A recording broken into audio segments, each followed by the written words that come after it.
I'd just like to thank the CSA and SPARC for inviting me to speak with you this evening. And these are my disclosures.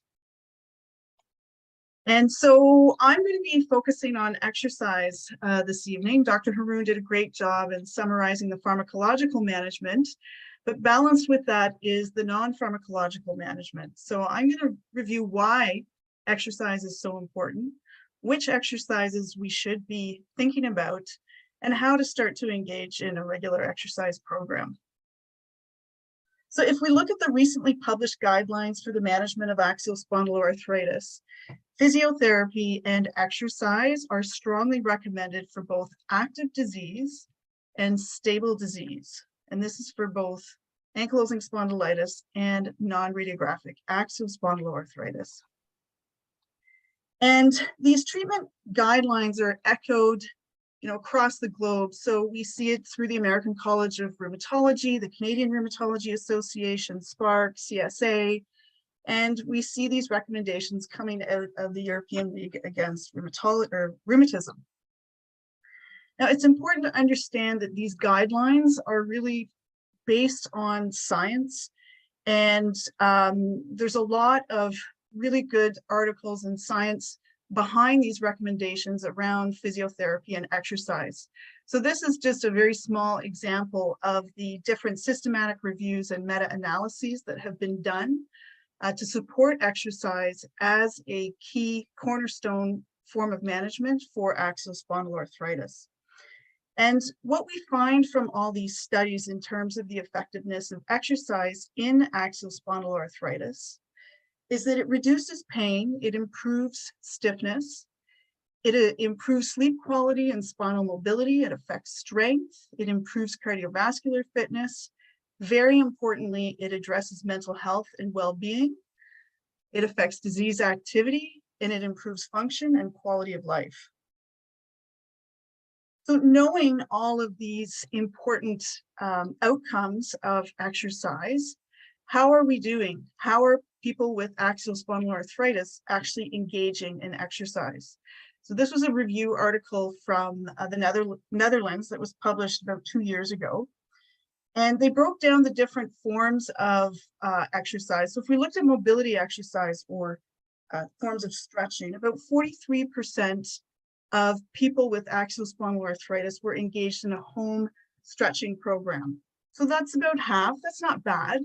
Then if we looked at strengthening exercises, one study suggested that only 10% of AxSpA patients engaged in strengthening exercises compared to about 27% among population control. So a lot of work to be done in terms of strengthening exercises.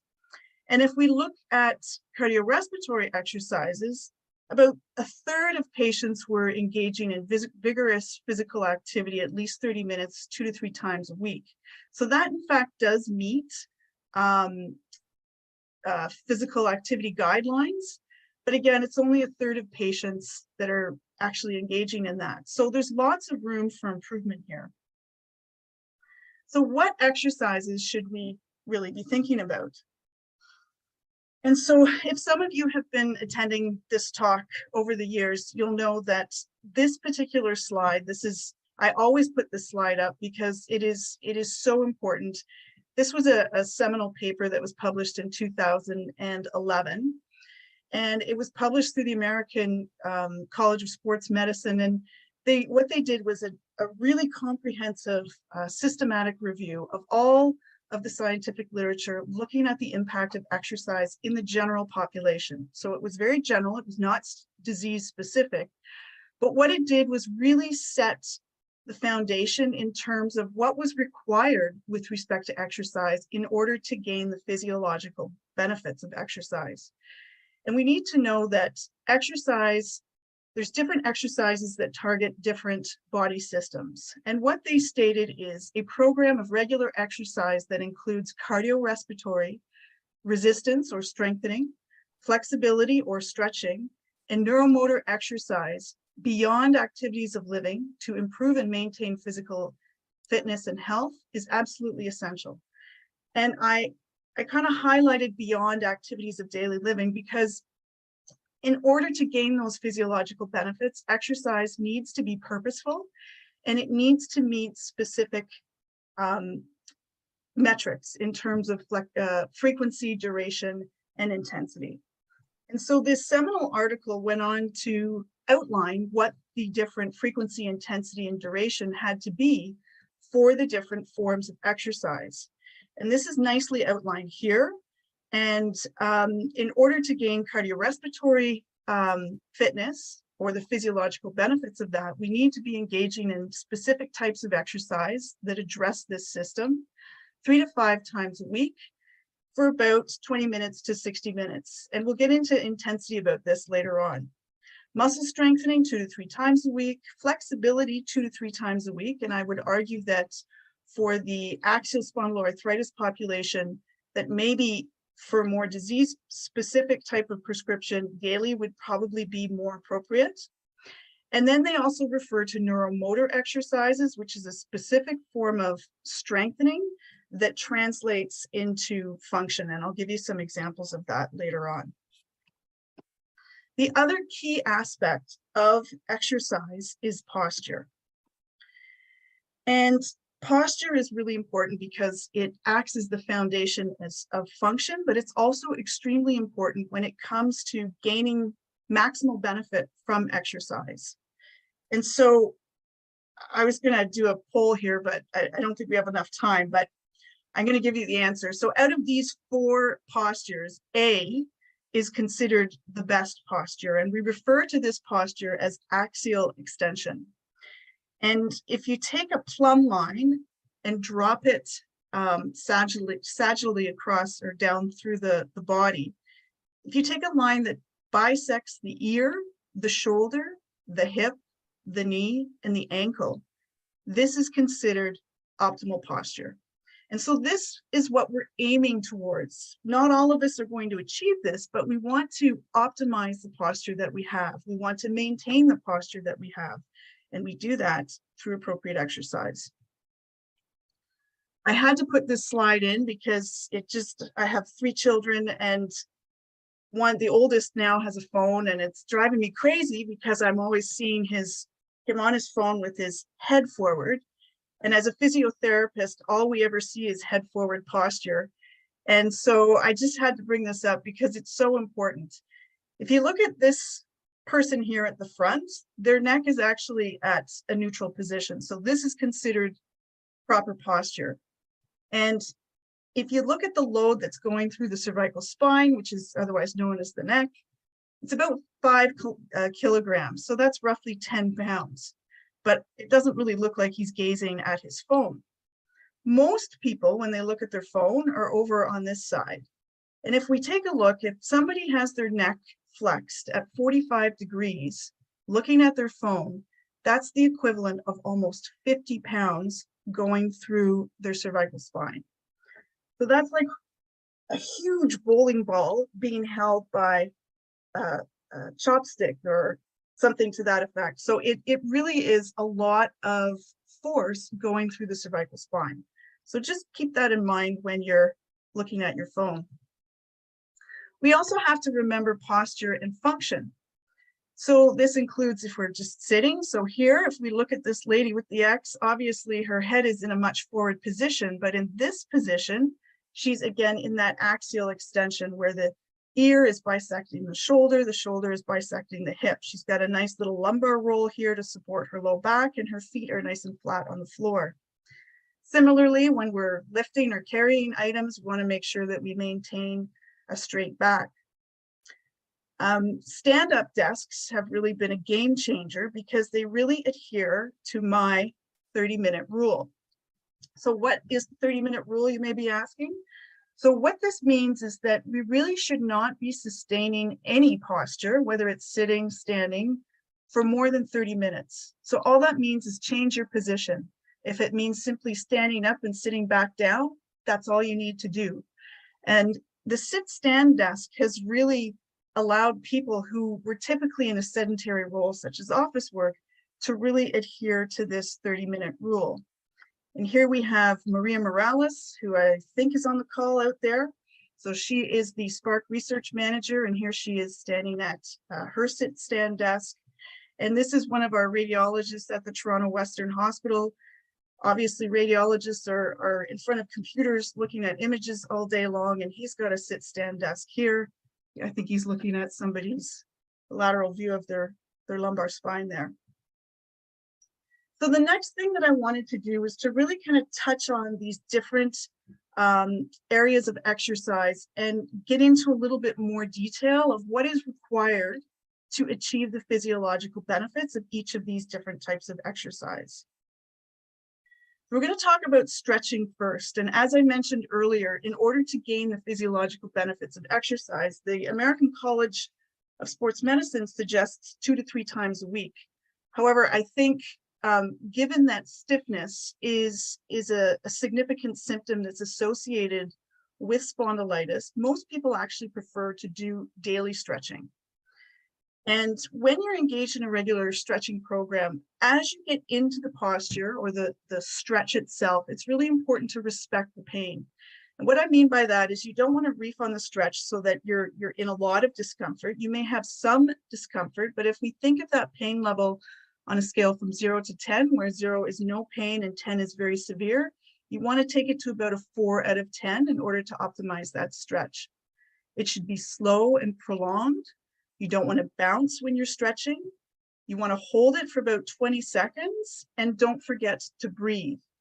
Very often people will tense up, but if you actually exhale and focus on your breathing, you can get a better quality stretch. And generally we will repeat this about 2 to 3 times per side or whatever limb you're stretching.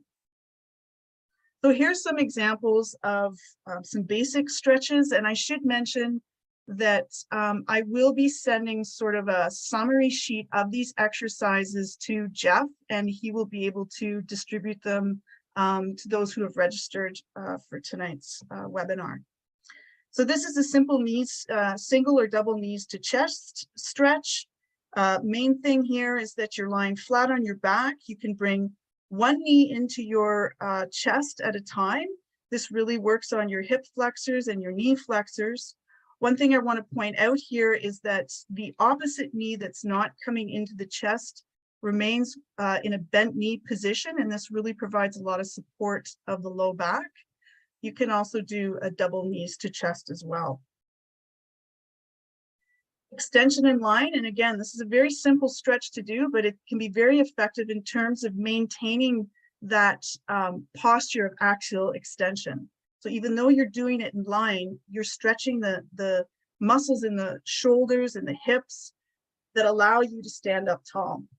And so just simply lying flat with or without a pillow, depending on you know, if you have any neck involvement, and just bringing your arms up over your head and reaching towards the opposite end of the wall and reaching with your feet. This is a good stretch to help improve extension. The hamstring stretch is also key. So the hamstrings are located in the back of the thigh, and they can be very implicated in terms of not allowing you to stand tall. And so being sure that we have flexible hamstrings is really important. The one thing I want to point out here is that, again, if you have the opposite knee bent and on the floor, it's supporting the low back while the other leg is being stretched. And I should also mention here that performing this hamstring stretch in line is the back-friendly way to do it. There are other techniques to be that can be used to stretch the hamstrings, but this one in particular is really good in protecting the low back. A hip flexor stretch, again, so this is really working on this big hip flexor in the front of the hips called iliopsoas. It often will get tight, especially if you're in a flexed posture. And so again, making sure that you're holding the position for about 20 to 30 seconds and repeating that 2 to 3 times per leg. And then another very practical stretch is rotation and sitting. So this is actually my husband here. He should have his feet flat on the floor. I didn't catch that when I took the picture, and I didn't get a second chance. So I had to modify the text here with the picture. So feet flat on the floor, and you also want your buttocks to remain on the chair. So you don't want to lift your buttocks from side to side, and simply maintaining that tall posture and looking over your shoulder while twisting your torso. This works on your cervical spine, so your neck, and also your thoracic spine. This is a very functional form of stretch because we need it when we're driving, when we're shoulder checking, when we're reversing out of the driveway, among other things. So we're going to move on to strengthening. And again, the basic principles around strengthening is to perform the exercise 2 to 3 times weekly. Very important is to perform the strengthening exercise in correct posture. This is going to help you avoid pain and potential injury while you're doing the strengthening exercise. You want to ensure correct muscle activation. And so this is where a trainer or a physiotherapist comes in handy, particularly if you're new to exercise or you're engaging in new forms of strengthening, so that somebody can watch you and ensure that your technique is correct. Because the risk is that if you don't have that initial feedback, that you're going to be strengthening already strong muscles, and the weak muscles will remain weak because you're not using correct muscle activation. Another important thing to remember is to progress the strengthening exercises from remedial to advanced. So muscles start to adapt to strengthening within 3 to 6 weeks. So it's important to continue to add difficulty to the strengthening exercises you're doing in order to maintain or improve your strength, depending on what your functional activity is. With strengthening, you don't necessarily have to hold it as long as you do with stretching. So typically you would hold it for maximum 5 seconds. You do more repetitions, 10 to 15. The last few repetitions should be relatively difficult, and often you'll need to do 2 sets of those in order to really work the muscles. So again, here's some basic examples of, this is core strengthening. So when we talk about core strengthening, what's happening is you're getting synergistic muscle contraction of the abdominal muscles and the back muscles together. And this again translates into functional activity, because when we're bending down, picking things up, the core works together as a unit to protect your back. So this is an example of a bridge. And again, you want to maintain appropriate technique. So imagining a diagonal line from the knee into the armpit. You want to make sure that your knees, or sorry, your thighs are parallel and your knees are not touching. Another good core strengthening exercise is bird dog. And again, this is a balance exercise that's forcing the core to contract, because what it's doing is it's holding you in place and preventing you from falling over. Dead bug is another form of core exercise. And the key here is making sure that you're maintaining a flat back as you raise and lower the opposite arm and leg. Everybody's heard of plank. And again, the key thing here with plank, again, is maintaining appropriate posture. So imagining a diagonal line going from your ear to your ankle joint, and making sure that you're gazing down and not looking forward to maintain that neutral position. I want to talk briefly about lower extremity strengthening, because this refers to that neuromuscular type of exercise that was discussed earlier in that seminal article by the American College of Sports Medicine. Some people are concerned about, for example, doing squats because it can cause knee pain. And certainly it can cause knee pain if they are done incorrectly. So in order to perform squats correctly, you have to make sure that your knee is over the toes, and you can gently go down maybe a quarter squat as a start, and maybe down to a full half squat as you gain more strength. But it's really important that the alignment of the lower extremity is correct, or else you will end up injuring the knees. The other important thing is, as you're coming out of the squat, as you stand up, it's very important that you push with your heels. Make sure all the weight goes through your heels as opposed to the front of the foot. These two down here are examples of what not to do in terms of squat. The other thing that I want to mention is around physical activity, and this is really focused on cardiovascular fitness. And the reason this is important is that there is evidence that has been published by Dr. Haroon and his colleagues that really outline the risk in terms of cardiovascular morbidity and mortality in people with ankylosing spondylitis. So it's really important that we are addressing cardiovascular health as a person with axial spondyloarthritis. And again, in order to gain the physiological benefits, you have to be engaged in at least 150 minutes of moderate intensity aerobic physical activity per week, or 75 minutes of high intensity aerobic physical activity. And you're probably asking me, what does that mean? So this sort of breaks down examples of moderate aerobic intensity. So we think about brisk walking, doubles tennis, that sort of thing. There's also vigorous intensity. So this could be singles tennis, hiking up and down hills with a pack. To make it very simple, I always talk about the talk test. So if you're engaged in a form of physical activity, whether it's walking, housework, if you're riding a bike or doing light jogging, if you're engaged in that activity and you're able to maintain a conversation, but you're sweating, that's likely moderate aerobic intensity. If you're engaged in that form of activity and you start to lose your breath, then that is likely more vigorous aerobic intensity. So the last thing I'm going to touch on is how do we go about exercising? And I can't actually see the words here. I have to move.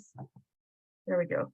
Okay, so I wanted to give it to, I wanted to give the voice to the people with axial spondyloarthritis. And this is from a study that I did last year looking at physical activity in people with axial spondyloarthritis.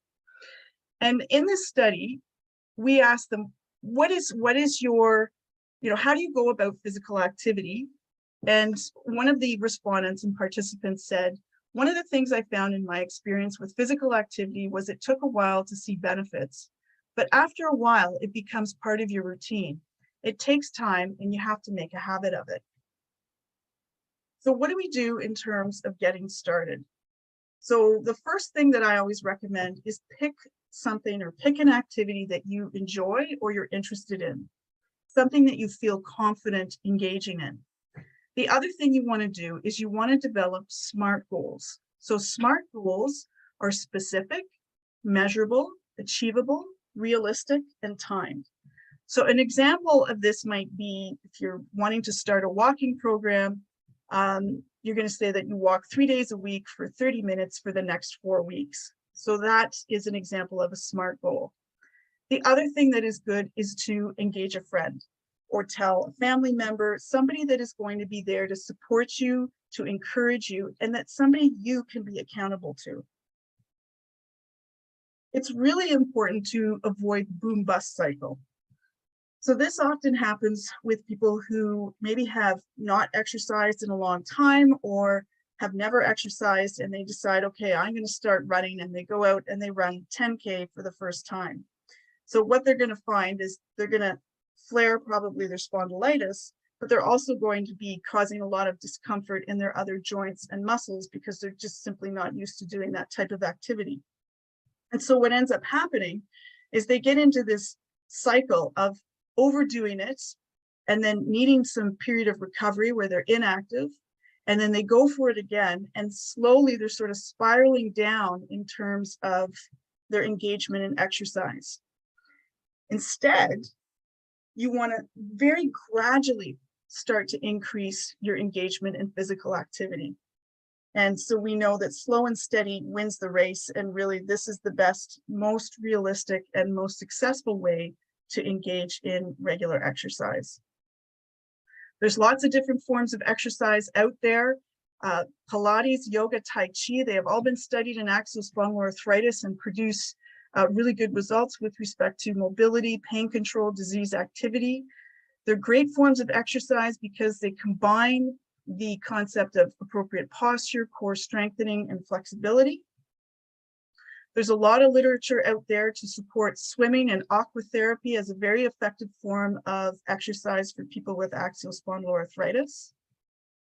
And of course, the CSA has great references available on their website in terms of exercise instruction, basic instructions. Toronto Western Hospital, we produced an e-learning module that has a whole section dedicated to exercise. And we have version 2.2 or 2.0 on its way that will be available in both English and French, and we expect that to be available in early 2003.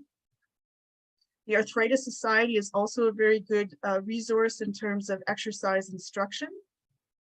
And I just wanted to leave the final thoughts, again, going back to that study, to those living with axial spondyloarthritis. And so one person says that physical activity doesn't have a beginning or an end.